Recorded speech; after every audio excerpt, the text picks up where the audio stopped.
The conference room was silent. Dead silent. The kind of silence that makes your heartbeat echo in your ears. Marcus sat across from me, his fingers steepled together like some kind of corporate villain, a smirk playing at the corners of his mouth.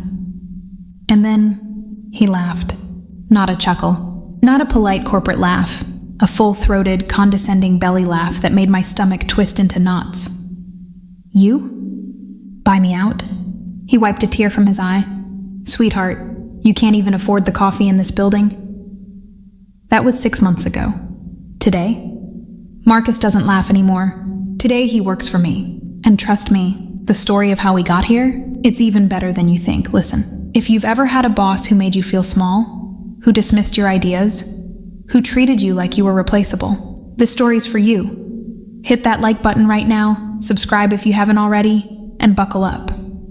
Because what you're about to hear is one of the most satisfying takedowns I've ever witnessed. And yeah, it happened to me. Let's get into it. My name is Elena, and 3 years ago, I was a senior project manager at a mid-sized tech consulting firm called Apex Innovations. Now, I know what you're thinking. Tech consulting sounds boring, right? Wrong. This company was my entire world. I'd poured 4 years of blood, sweat, and 80-hour work weeks into building their client relationships, streamlining their operations, saving them literally millions of dollars. I wasn't just good at my job. I was the best. Clients requested me by name. My team adored me. I had a 98% project success rate. 98%. But none of that mattered to Marcus Holloway. Marcus was the VP of operations, and from day one, he made it his personal mission to remind me that I was beneath him. Not explicitly, of course. He was too smart for that. No. Marcus was the kind of boss who operated in microaggressions and passive-aggressive comments disguised as feedback. Elena, maybe let the men handle the client pitch. You know how old school these CEOs can be. Elena, are you sure you want to speak up in the executive meeting? We wouldn't want you to embarrass yourself. Elena, I think you're being a little too emotional about this. Emotional, that word. God, I heard it so many times I wanted to scream. But I didn't, because I needed the job. Because I believed, naively, stupidly, that if I just worked harder, proved myself more, eventually he'd see my value. Spoiler alert, he never did. The breaking point came on a Tuesday. I remember because I'd been up until 3 a.m. the night before, finalizing a proposal for our biggest potential client, a Fortune 500 healthcare company. Contract value? $12 million. 12 million. I walked into Marcus's office that morning, exhausted but proud, and slid the proposal across his mahogany desk. It's done, I said. I think this is some of my best work. The client specifically asked for... I'm giving the pitch to Derek, Marcus interrupted, not even looking up from his phone. I blinked. What? Derek, he'll present it. You can sit in, take notes if you want. My chest tightened. Derek had been at the company for 6 months. 6 months. He was competent, sure, but he didn't know this client. He hadn't spent weeks researching their pain points, building rapport with their team. Marcus, with all due respect, I built this proposal from the ground up. I have the relationship with Elena. He finally looked at me. His eyes were cold, dismissive. You're a great worker, B, but this is a high-stakes pitch. We need someone with executive presence. Executive presence. Translation. We need a man. I felt something inside me crack. Not break, not yet, but crack. I see, I said quietly. Great. Glad we're on the same page. He turned back to his phone, waving me away like I was an annoying fly. I walked out of that office, and I swear I could feel my hands shaking. But I didn't cry, not then. Derek bombed the pitch, spectacularly. He mispronounced the client's CEO's name, twice. He mixed up key data points. And when they asked a technical question, he literally turned to me and said, Elena handles all the technical stuff. I jumped in, saved the pitch. By the end, the client was addressing all their questions directly to me, barely acknowledging Derek's existence. We got the contract. You know who got the credit? Derek, and a $15,000 bonus. You know what I got? A company-wide email thanking Derek and the team for their outstanding effort. I wasn't even mentioned by name. That night, I sat in my tiny apartment staring at my laptop screen, and I felt something shift inside me. That crack I'd felt before, it shattered completely. I wasn't sad anymore. I was angry. No, I was furious, but more than that, I was determined. I started doing research, deep research. See, I'd always been good at my job, but I'd never really paid attention to the business side of things. The financials, the ownership structure, the vulnerabilities. But now I was paying attention, and what I found was fascinating. Apex Innovations was struggling. Not visibly. They put on a good show. But underneath the surface, they were bleeding money. Marcus had made several catastrophic decisions over the past 2 years.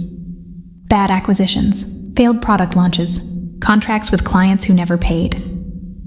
The company was leveraged to the hilt, one bad quarter away from serious trouble. But here's the thing, the clients were still there. The relationships I'd built, the projects I'd managed, those were solid gold. An idea started forming in my mind, a crazy, audacious, absolutely terrifying idea. What if I didn't need Apex Innovations? What if I could take everything I'd built and start my own firm? I didn't get the chance to quit. 2 months after the Derek incident, Marcus called me into his office again. Elena, we need to talk about your future here. My stomach dropped. I knew that tone. We've decided to restructure the department, he continued, his voice dripping with fake sympathy. Unfortunately, your position is being eliminated. Eliminated? I repeated. Budget cuts. You understand. But hey, he smiled.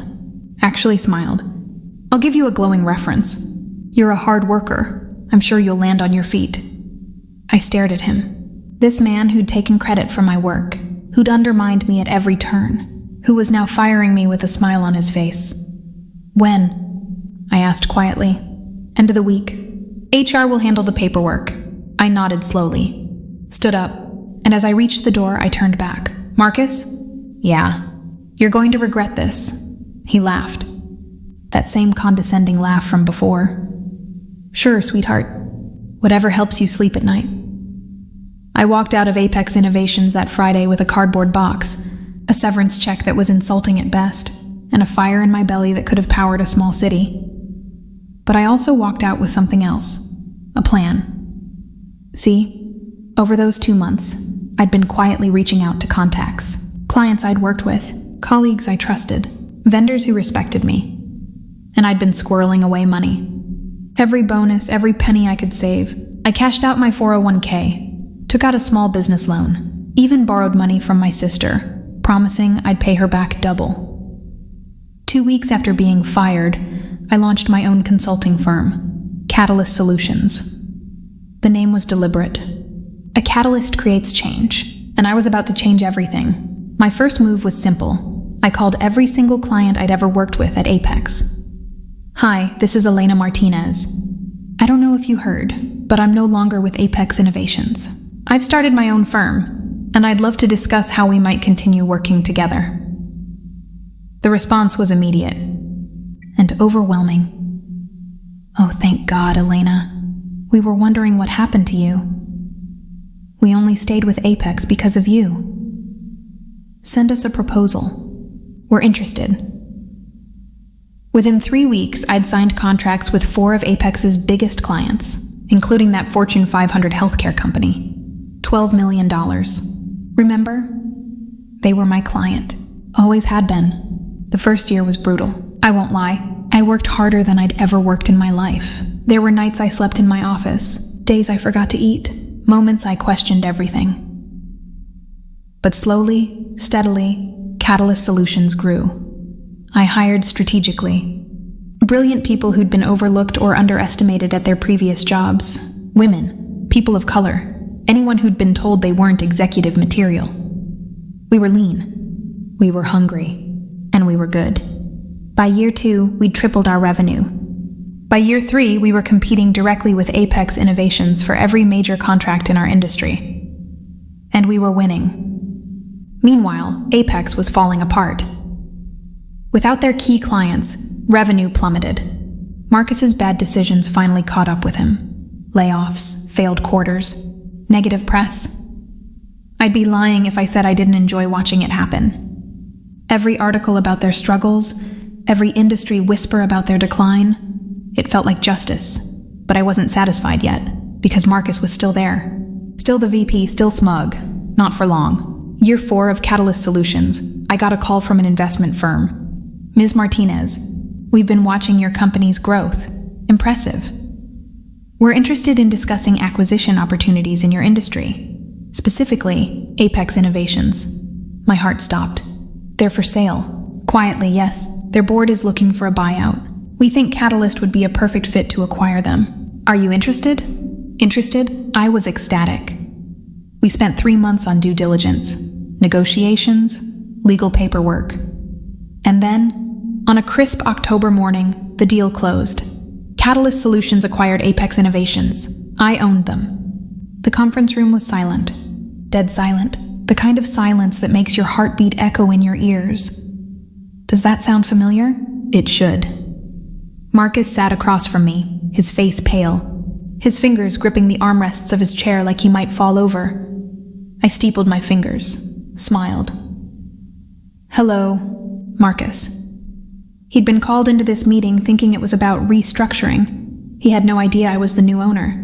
The look on his face when I walked in? Priceless. Elena. His voice cracked. What are you doing here? I own this company now, Marcus. Didn't anyone tell you? The color drained completely from his face. You can't what? Can't afford the coffee in this building? I leaned forward. Funny how things change. He opened his mouth, closed it, opened it again. You're firing me, he whispered. I paused, let the moment stretch out, watched him squirm. No, I said finally. He blinked. No, I'm not firing you, Marcus. Relief flooded his face. Oh, thank God, I'm demoting you. The relief vanished, replaced by horror. You're going to be a junior project manager. You'll report to my director of operations, a brilliant woman named Keisha, by the way. You'll do exactly what she tells you. You'll work the hours she assigns, and if you have a problem with that, I smiled sweetly, then I'll fire you, without severance, and I'll make sure every company in this industry knows exactly why. Marcus stared at me. His jaw clenched. His hands shook. You can't do this, he hissed. I can, and I am. You taught me something valuable, Marcus. You taught me that power isn't about titles or offices or who talks the loudest. It's about value, and I created value. You just took credit for it. I stood up, smoothed my blazer. Welcome to Catalyst Solutions. Your new employee handbook is in your email. I expect you on Monday at 8 a.m. sharp. Don't be late. I walked toward the door. Paused, turned back. Oh, and Marcus. He looked up at me with pure hatred in his eyes. Thank you for firing me. I never would have built this empire if you hadn't underestimated me. And then I walked out, leaving him sitting in that conference room, completely and utterly destroyed. You know what the crazy thing is? I'm not even angry anymore. Marcus still works for me, by the way. He's actually decent at his job when he's not busy trying to prove he's the smartest person in the room. And I like to think that every single day he walks into this building, he remembers that lesson. Never, ever underestimate someone. Because the person you dismiss today might just own your entire world tomorrow. If this story gave you chills, do me a favor. Smash that like button. Seriously, hit it right now. And drop a comment telling me, have you ever had a boss who underestimated you? How did you prove them wrong? I read every single comment, and I want to hear your story. And of course, if you're not subscribed yet, what are you waiting for? We've got hundreds more revenge stories just like this one. Stories about justice, karma, and people getting exactly what they deserve. I'm Elena, and remember, success is the best revenge. I'll see you in the next one.